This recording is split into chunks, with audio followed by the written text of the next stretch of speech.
Қайырлы күн достар, қалдарыңыз қалай? Бүгін сіздерге үй жағдайындағы гирі лагманның рецептісін ұсынамын. Дәмі деген өте керемет болып шығады. Видеода лагманды қалай созамыз және подливын қалай жасаймыз, соны көрсететін боламын. Видеоны соңына дейін қараңыздар және менің каналыма тіркелуді ұмытпаңыздар. Ең алдымен қамырын дайындаймыз.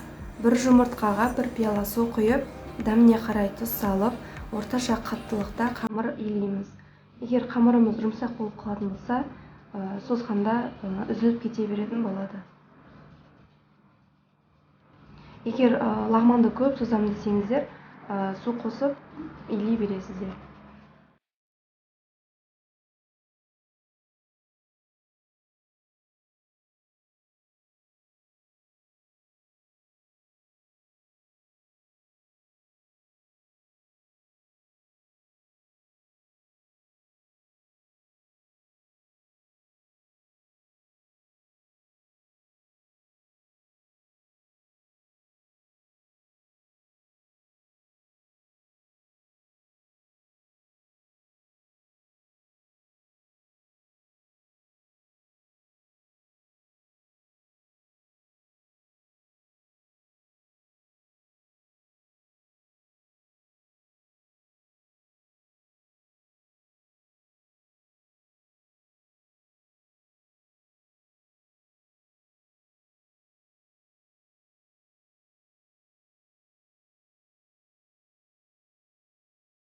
Зуала қылынып ие қанған қамырды созып бастаймыз.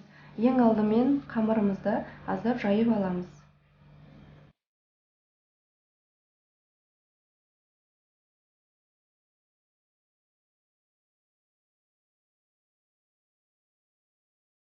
Қатты жұқа қылып жайып қажет емес. Осылай ғана жайып, үстіне май жағып шығамыз.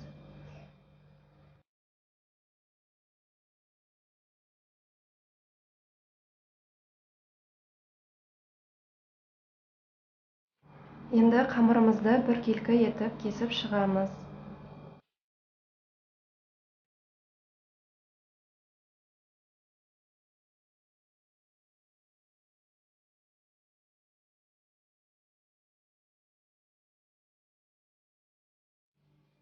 Мінекей қамырымызды кесіп болып, енді созуды бастаймыз. Алақанымызбен ақырындап баса отырып, қамыр жайғандай созамыз. Алғашқы созғанда қамырымыз дөңгелек формаға келгенше аздап қана созамыз. Сол болған соң, осылай видеодағыдай бірінен кейін бірін орап қойып шыға береміз.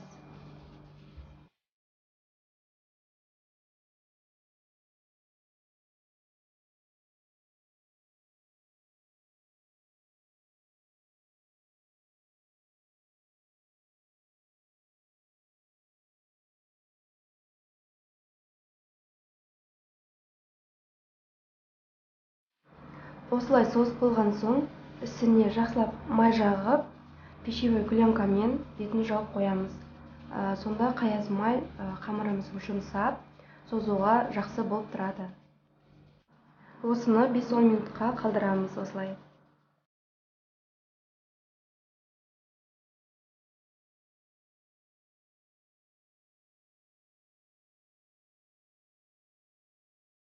Екінші рет қайта созуды бастаймыз. Қамырымызды алып, жаңағыдай алақанымызбен ақырындап баса отырып, видеодағыдай созып шығамыз.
Мінекей созып шықтық. Енді қамырымызды қолымызға алып, ұрғылап созып шығамыз.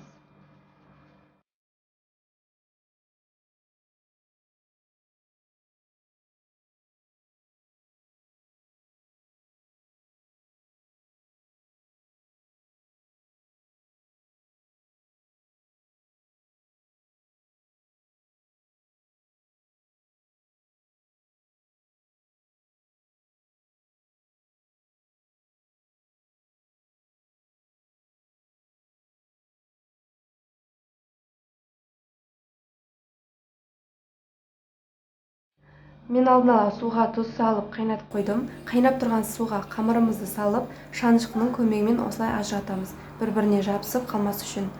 Шамамен 5-6 минут қайнатамыз. Кейін піскен-піспегенін қамырымызды үзіп көретін боламыз.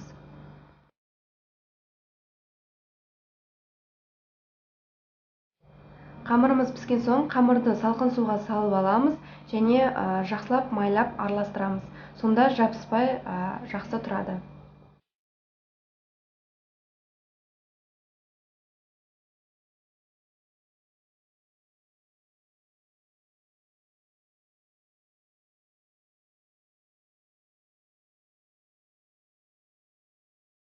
Енді подливін дайындайтын боламыз. Майдалап туралған етке дәміне қарай бұрыш саламыз.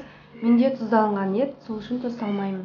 Соя майымызды құйып, жақсылап араластырып, осыны 20-25 минутқа қалдырамыз.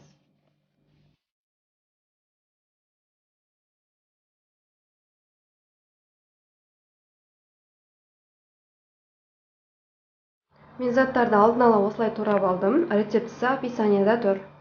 Қазанымызды қыздырып, сұйық май құямыз. Майымыз қызғанда манағы маринадталған етімізді қуырамыз.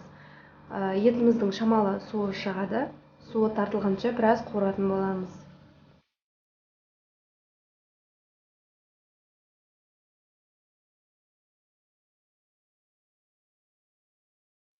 Еттің суы тартылған соң, китайский капустамызды салып, жақсылап араластырып, бұны да 2-3 минут қуырып аламыз.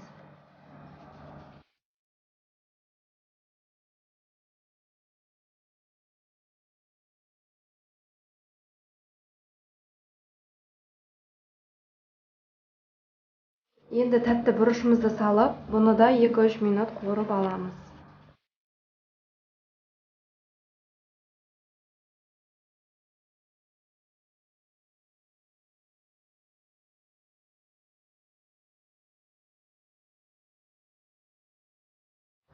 Жақсылап қуырылған соң, қуырылған массамызды бөлек ыдысқа сүзіп аламыз. Қазанымызға қайта сұйық майды құйып, қызған соң пиязымызды салып қуыратын боламыз.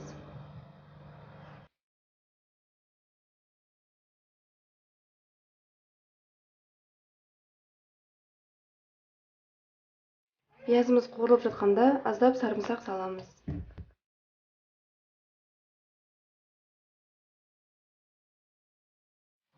Одан соң перцовый соус, томатный паста салып, жақсылап араластырып қуырамыз.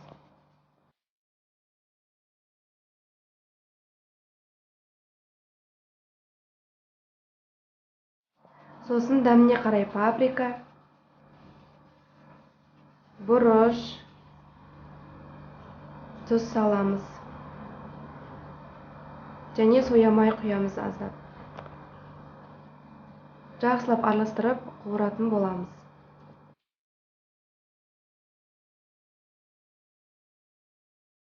Қуырып болған соң, жаңағы сүзіп алған массамызды салып, жақсылап араластырамыз.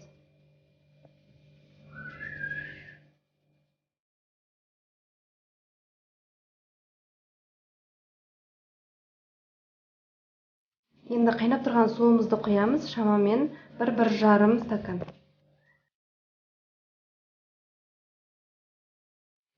Қазанымыз таза қайнап шыққан соң, петрушкамызды салып, жақсылап араластырып, осыны 2-3 минут қана қайнатамыз.